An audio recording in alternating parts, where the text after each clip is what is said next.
아홉 번째입니다. 오늘 본문은 이스라엘과 블레셋과의 전쟁 이야기입니다. 연대적으로 정확히 알 수는 없는데 우리가 사무엘하 21장이니까 이거는 20장 그 다음에 이어난 21장의 이야기구나 라고 생각할 수 있는데 그것은 아닙니다. 21장부터는 그 어떤 연대순을 따라 꼭 기록한 것은 아닙니다.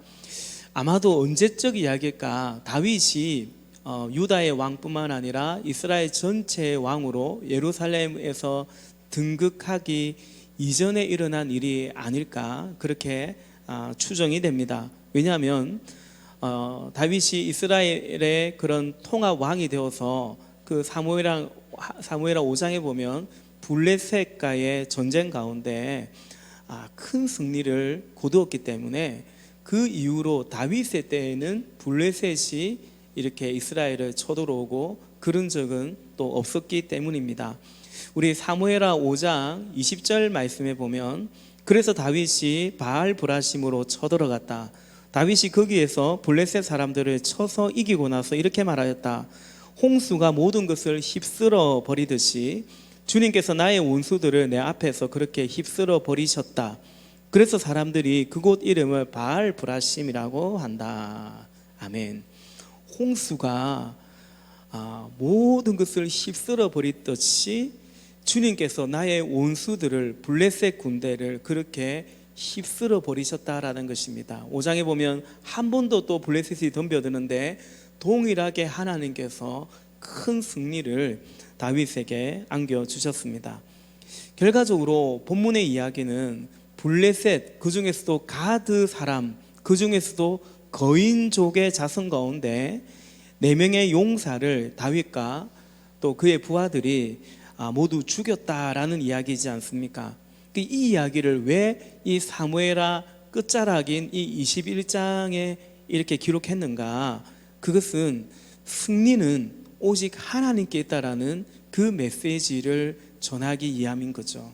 그러니까 적이 강하든 우리가 강하든 승리는 극에 달려있지 않고 오직 하나님을 의지하고 나아갈 때 승리는 하나님께 있다라는 사실을 다시 한번 이스라엘 백성들에게 오늘 우리들에게 말씀해 주시는 것입니다. 먼저 본문 15절에서 17절에 보면 다윗이 전쟁 중에 몹시 지쳐 있는데 그때 거인족의 자손인 이스비브노업이라는 사람이 다윗을 창을 휘둘러서 다윗을 죽이려고 했던 것입니다. 다윗이 그렇게 자칫 큰 위기를 맞이했는데 그때 다윗의 여동생인 스루야의 아들 가운데 둘째 아들인 아비새가 다윗을 그 위기 가운데 건져내었다라는 것입니다. 바로 그때 다윗의 부하들이 다윗에게 한 가지 요청을 합니다.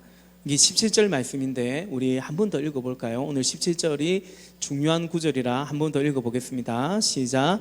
그러자 수르야의 아들 아비새가 그 블레셋 사람을 쳐 죽이고 다윗을 보호하였다. 그런 다음에는 다윗의 부하들이 다윗에게 다시는 자기들과 함께 싸움터에 나가지 않겠다고 약속을 받고서 그에게 말하였다. 임금님은 이스라엘의 등불이십니다. 우리는 우리의 등불이 꺼지지 않도록 지키고자 합니다. 아멘. 그래서 다윗은 그들의 요청을 수용합니다. 전쟁터에 왕이 된 이후에 나가지 않은 것은 아니지만 이렇게 직접 상대방과 최전선에서 전투하는 그러면 사실은 목숨이 위태롭지 않습니까? 다윗의 부하들이 이제 다윗은 그러지 말라. 임금님은 우리 이스라엘의 등불이십니다. 우리는 우리의 등불이 꺼지지 않도록 지키고자 합니다라는 이 요청을 다윗이 수용합니다. 우리는 우리의 등불이 꺼지지 않도록, 이것이 오늘 설교의 제목이기도 합니다. 이제 그리고 18절 이하에 보면 그 후로도 이 블레셋의 가드 사람들, 그 중에서도 거인족의 용사들과 3번에 걸쳐서 전투가 이어지는데 모두 다 다윗의 부하들이 이겼다라는 거죠. 한 가지 좀 좀 19절에 보면 조금 의문이 들 수가 있습니다. 19절에 보면 또 곱에서 블레셋 사람과 전쟁이 일어났다. 그때 베들레헴 사람인 야외 오르김의 아들 엘하난이 가드 사람 골리앗을 죽였는데 골리앗의 창자루는 배틀 앞다리 같이 굵었다. 눈에 익은 제 이름이 나옵니다. 가드 사람 골리앗을 이 엘하난이라는 장수가 죽였는데요. 근데 여러분, 우리가 알기로 가드 사람 골리앗은 누가 죽였습니까? 다윗이 죽였죠. 그것도 소년 다윗이 죽였지 않습니까? 그럼 여기 가드 사람 골리앗은 도대체 누구냐라는 생각이 들죠. 동명이인인가 이렇게 볼 수도 있지만 이게 별명이거든요. 같은 사람은 아닌 그러니까 동명이인은 아닌 것 같아요. 그러니까 가드 사람 골리앗인데 아마도 성경이 진리이고 무하지만 그러나 역사 속에서 이렇게 기록해 오다가 누락되기도 하고 실수하기도 하고 그런 것도 있을 수 있죠. 아마 그 중에 하나가 아닐까 대체로 성서학자들은 그렇게 봅니다. 그래서 우리 개역 개정은 그것을 감안해서 그렇게 번역을 해놓고 있는데 우리 19절을 개역 개정으로 한번 보면 또다시 블레셋 사람과 곱에서 전쟁할 때에 베들레헴 사람 야에 오르김의 아들 엘하나는 가드 골리앗의 아후 라흐미를 죽였는데 라고 번역합니다. 그래서 여러분 이 19절에 엘하난이 죽인 가드 사람 골리앗은 사실은 그의 동생인 라흠이라고 보는 것이 타당할 것 같습니다. 어쨌든 여러분 오늘 우리가 본문에서 저와 여러분이 함께 이 예배 가운데 집중해서 보고자 하는 메시지는 17절 가운데 다윗이 자칫 죽을 뻔한 그런 위기를 넘기게 되었을 때에 그의 부하들이 다윗에게 와서 요청한 부탁한 그 고백입니다. 그것은 바로 임금님은 이스라엘의 등불이십니다. 우리는 우리의 등불이 꺼지지 않도록 지키고자 합니다라는 이 말입니다. 여러분 다윗은 말씀드린 것처럼 이 부하들의 요청을 수용합니다. 여러분 이것은 그런데 교만이 아닙니다. 우리가 볼 때는 내가 무슨 이스라엘의 등불이냐, 얘들아 여러분 그런 말 하지 마십시오. 하나님이 우리의 등불이지 내가 왕이랍시고 내가 무슨 이스라엘의 등불입니까? 그래야 될 것 같은데 다윗이 임금님은 우리의 이스라엘의 등불이십니다라는, 그러니 다시는 이렇게 전쟁에 이런 식으로는 나가지 마십시오라는 그 말을 다윗이 받아들이지 않습니까? 이것은 교만이 아닙니다. 다윗은 결코 그래 내가 이스라엘의 등불이다, 내가 왕이다, 짐이 왕이다 그렇게 하지는 그런 태도는 아니었다라는 거죠. 또 반대로 내가 무슨 이스라엘의 등불이냐, 그런 말 하지 마라, 아니다 난 그렇지 않다, 다윗은 그러지도 않았습니다. 말씀드린 것처럼 다윗은 부하들의 요구를 수용합니다. 이것은 하나님의 부르심에 대한, 그러니까 소명에 대한 다윗의 겸허한 수용이고 응답이라고 봅니다. 당연히 다윗 그리고 이스라엘의 등불은 하나님이지만 그러나 그 등불의 반사체로서 자신을 그 등불로 사용하시고자 부르시는 그 부르심에 대한 다윗의 순종의 태도요 고백이다라는 것입니다. 실제로 우리 그 다음 장 22장에 보면 사무엘하 22장 29절 말씀에 다윗이 그렇게 고백하죠. 우리 22장은 다윗이 하나님을 찬양하는 일종의 시편인데 그 29절에 보면 주님 진실로 주님은 나의 등불이십니다, 주님은 어둠을 밝히십니다 고백하죠.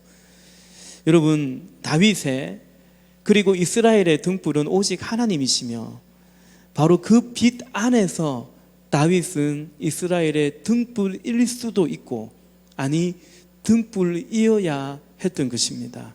이것이 하나님의 부르심, 하나님의 뜻이었던 것입니다. 이것은 여러분 다윗만이 아니라 오늘 이 함께 예배하는 우리 교회의 주의 교회의 부르심이고 또 성도의 부르심이기도 합니다. 예수님께서도 제자들에게 마태복음 5장 14절에 이렇게 말씀하시죠. 너희는 세상의 빛이다. 사실은 이 세상에 참 빛으로 오신 분은 예수 그리스도죠.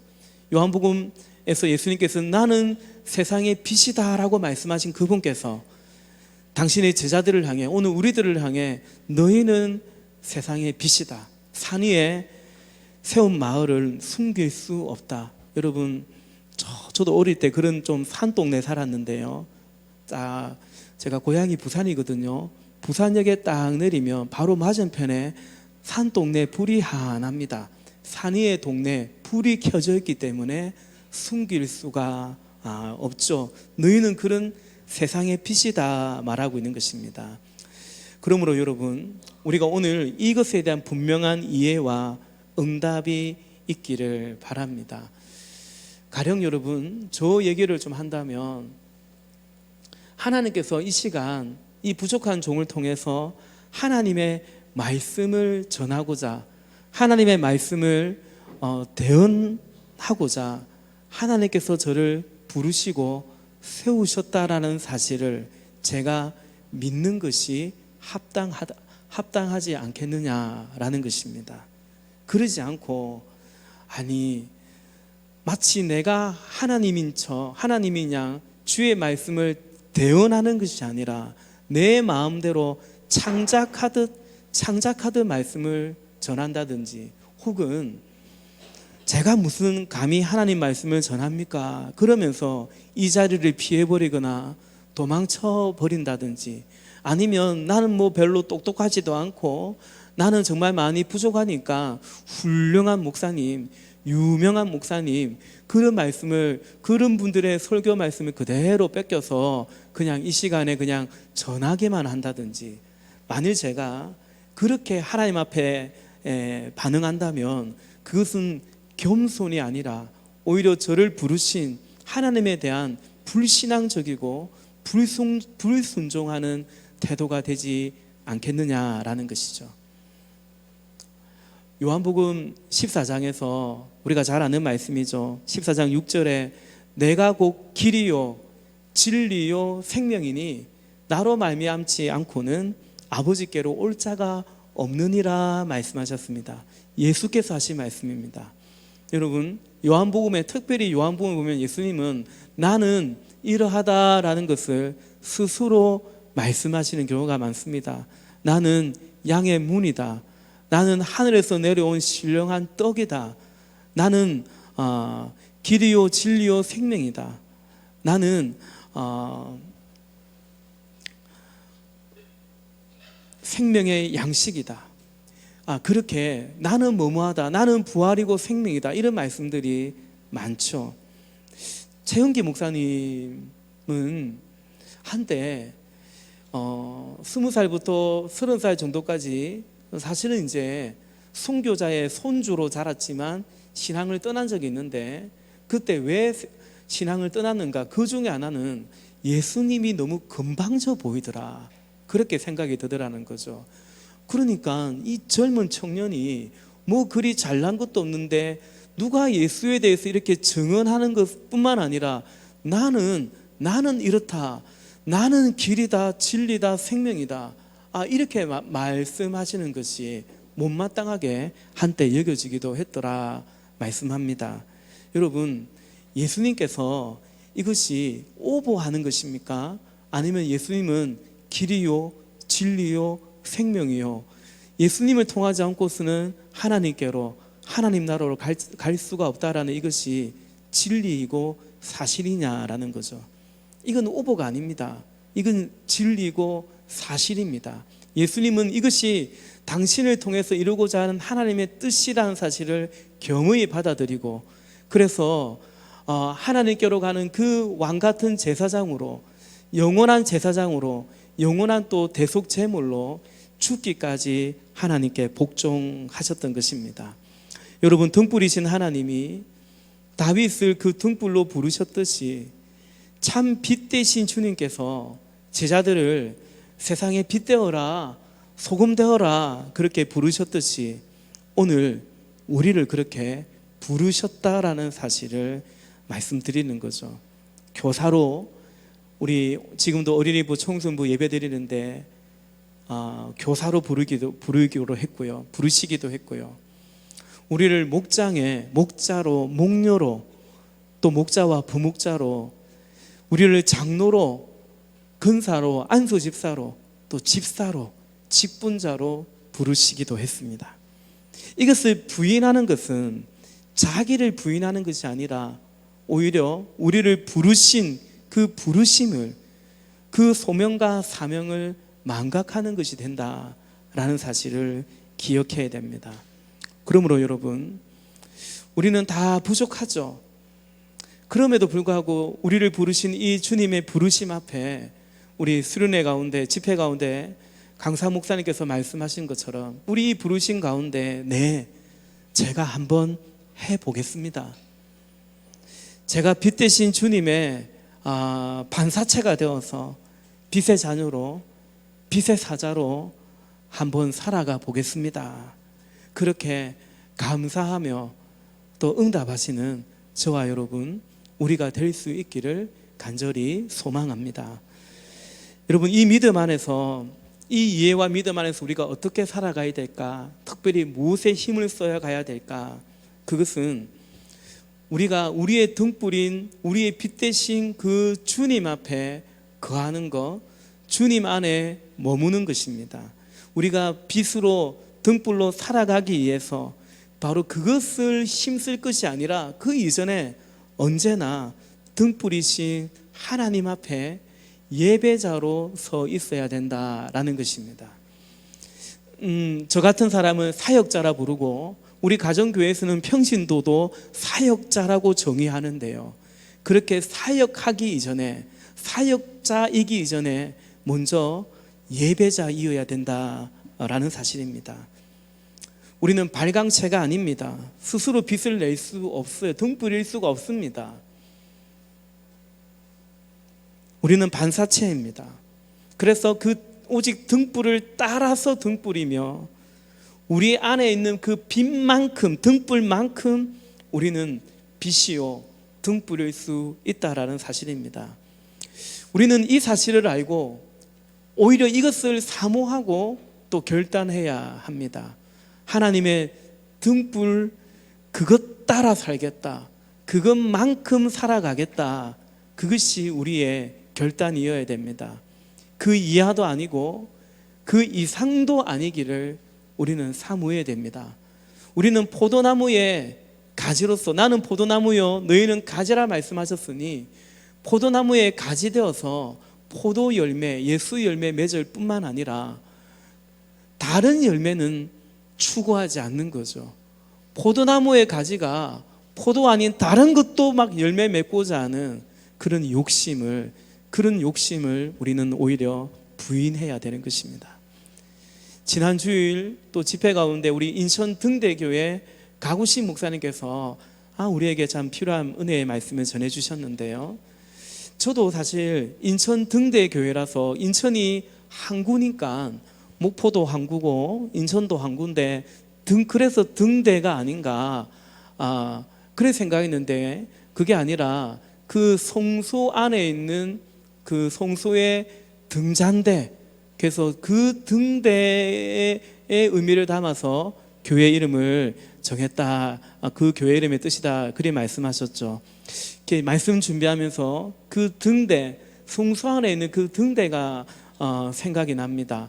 오늘 우리가 그 등대를 좀 같이 조금 눈여겨보고자 하는데요. 우리 출애굽기 말씀을 한번 찾아보십시다. 출애굽기 조금 이제 오늘 본문은 다 봤으니까 앞으로 가서 출애굽기 27장을 한번 여러분 펼쳐보시기 바랍니다.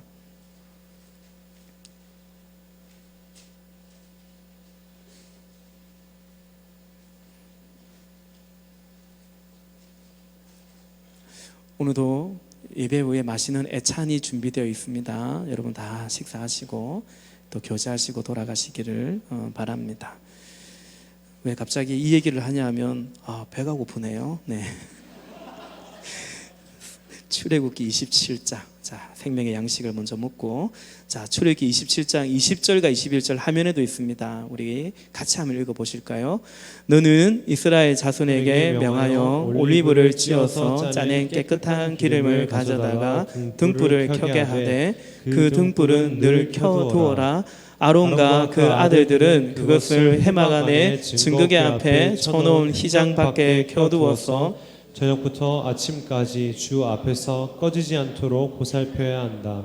이것은 이스라엘 자손이 대대로 길이 지켜야 할 규례이다. 아멘. 깨끗한 기름을 가져다가 그 성소 안에 등불을 켜게 하되 등불은 늘 켜두어라. 저녁부터 아침까지 꺼지지 않도록 보살펴야 되고, 또한 이것은 이스라엘 자손이 대대로 길이 지켜야 할 규례다 말씀합니다.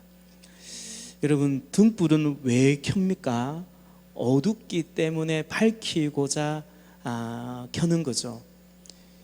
밤이 되면 특별히 당연히 더 어둡겠죠.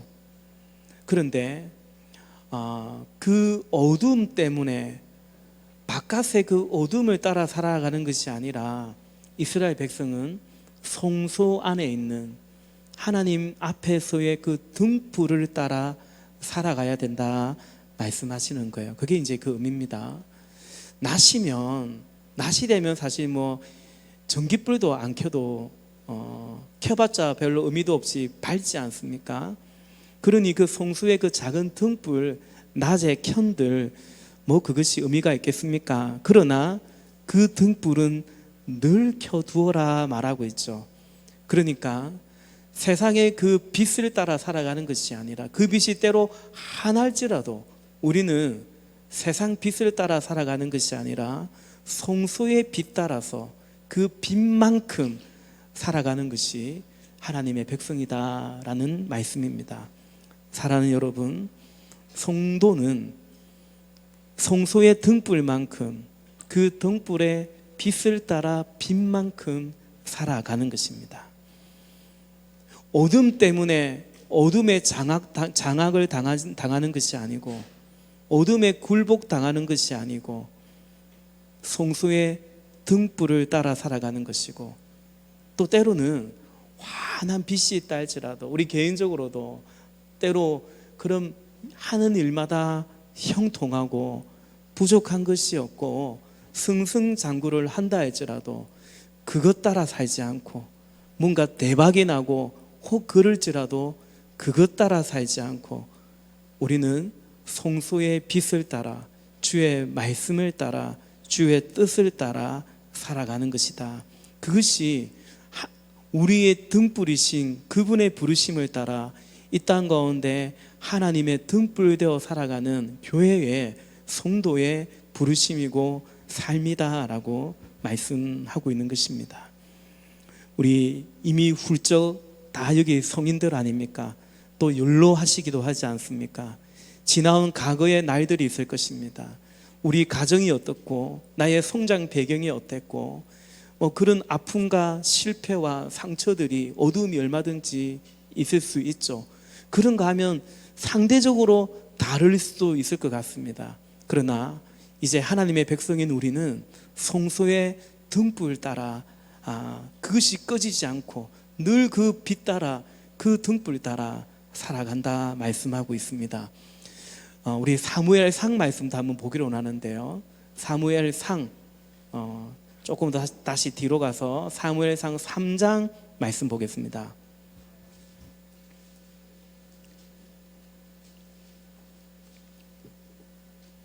사무엘상 3장 1절부터 4절까지 제가 읽을게요. 어린 사무엘이 엘리 곁에서 주님을 섬기고 있을 때이다. 그때에는 주님께서 말씀을 해주시는 일이 드물었고 한상조 자주 나타나지 않았다. 이때가 사사시대입니다. 왜 말씀을 해주시는 일이 드물고 한상도 자주 나타나지 않았냐면 순종하지 않으니까, 따라가지 않으니까 그런 것입니다. 2절 어느 날 밤 엘리가 잠자리에 누워있을 때였다. 그는 이미 눈이 어두워져서 잘 볼 수가 없었다. 제사장 엘리 제사장 개인의 어떤 상태만을 말하는 것이 아니고 영적으로 어두웠던 그 사사기 그 시대를, 그 영적인 시대를 의미하죠. 3절, 사무엘은 하나님의 계가 있는 주님의 성전에서 잠자리에 누워 있었다.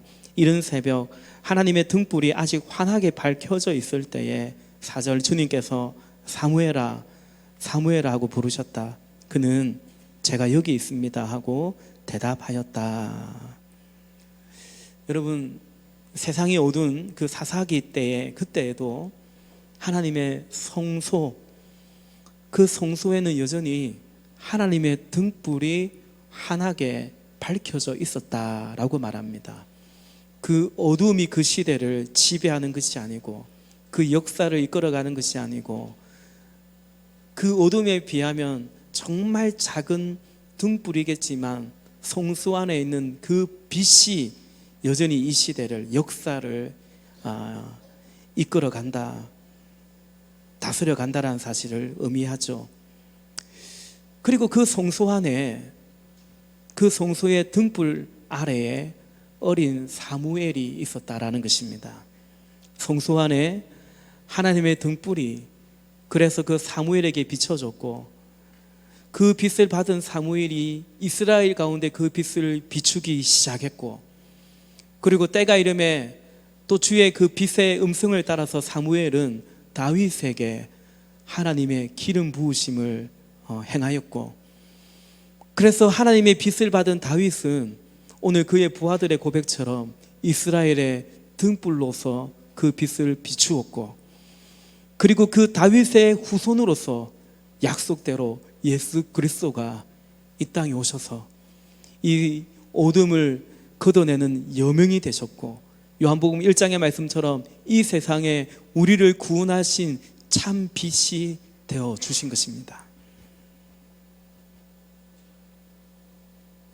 기독교 사상가이고 독립운동가였던 함석헌 선생이 있죠. 그분이 지은 시 가운데 그 사람을 가졌는가라는 시가 있습니다. 제가 좋아하는 시라 여러 번 언급한 적도 있습니다. 그 함석헌의 그 사람을 가졌는가라는 시 가운데 이런 식기가, 기절이 있습니다. 불의의 사형장에서 다 죽여도 너희 세상 빛을 위해 저만은 살려두거라 일러줄 그 사람을 그대는 가졌는가. 너희 세상 빛을 위해서 저만은 살려두거라 그리 일러줄 그 사람, 그 사람. 이 세상에 이 어두운 가운데 빛이 되어라고 이 땅 가운데 남겨둔 것이 있고 남겨준 사람이 있는 겁니다. 그것이 교회입니다. 성도입니다. 이것이 우리의 부르심이고 우리의 존재입니다. 말씀을 맺겠습니다. 사랑하는 여러분, 성소의 등불이 꺼지지 않아야 했듯이 우리 마음속에, 우리를 성전 삼으시는데 우리 마음속에 성소의 등불도 그러합니다. 그러므로 우리 안에 있는 빛이 어떤지, 그 등불이 어떤지 살펴야 합니다. 예수님께서는 누가복음 11장 34절과 35절에서 이렇게 말씀하십니다. 네 눈은 몸의 등불이다. 너 눈이 성하면 네 온몸도 밝을 것이요, 너 눈이 성하지 않으면 내 몸도 어두울 것이다.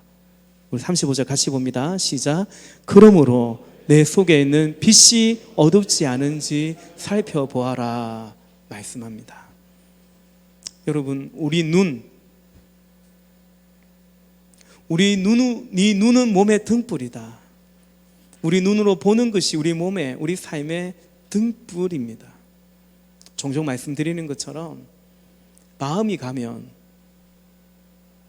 눈길이 가고요, 눈길이 가는 곳에 발길이 가게 되는 것이고, 그것이 거듭되면서 우리의 몸이 되고 우리의 삶이 되고 인생이 되는 거죠.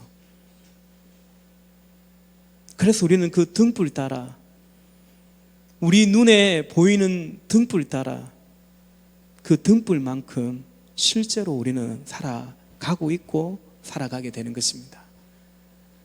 그래서 여러분, 시편 119편, 이 시편 기자의 고백이 보통은 다윗의 시편이라고 보고 저도 그렇게 생각합니다. 시편 119편 105절의 이 고백이 저와 여러분 우리의 고백이기를 바라는 거죠. 함께 읽어보겠습니다. 시작. 주님의 말씀은 내 발의 등불이요 내 길의 빛입니다. 아멘. 내 발에 한 발 한 발 내딛는 이 걸음걸음에 주의 말씀이 등불이고 내 인생에 내 길에 주의 말씀이 빛입니다. 고백하죠. 주의 말씀은 우리 삶에 이 세상 가운데 임하는 빛입니다. 그리고 빛은 어둠과의 싸움에서 더더욱 빛나게 됩니다. 어둠이 짙을수록 작은 빛이라 할지라도 그 빛은 오히려 더 빛나게 되죠. 빛은 어둠 때문에 도망가지 않고 어둠과 맞서는 것입니다. 이것은 빛의 자녀인 교회와 성도의 삶을 또한 말해주고 있는 것입니다. 우리가 어둠과 어떻게 대치하고 있는가, 우리는 어둠을 어떻게 다뤄가고 있는가, 이것이 우리 속에 있는 빛이 어둡지 않는지 그 실상이고 증거인 것입니다.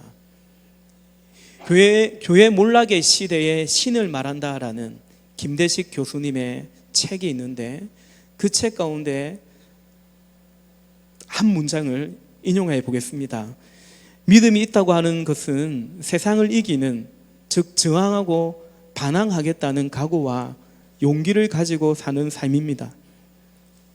그와 같은 삶은 절대적 침묵을 통해서 들려오고 있는 신의 음성, 신의 친밀한 다가옴에서 비롯됩니다. 뭔 말인가 싶고 좀 그런데요, 곱씹어 보면 여러분 말씀 요약제도 들어가 있습니다. 믿음이 있다고, 믿음으로 산다는 것은 여러분, 그러니까 저항하고 반항하겠다는 각오와 용기를 가지고 사는 거죠. 어둠에 대해서요. 그런데 우리 안에 그런 힘이 있습니까? 우리 안에 그런 빛이 얼마나 쉽게 또 희미해집니까?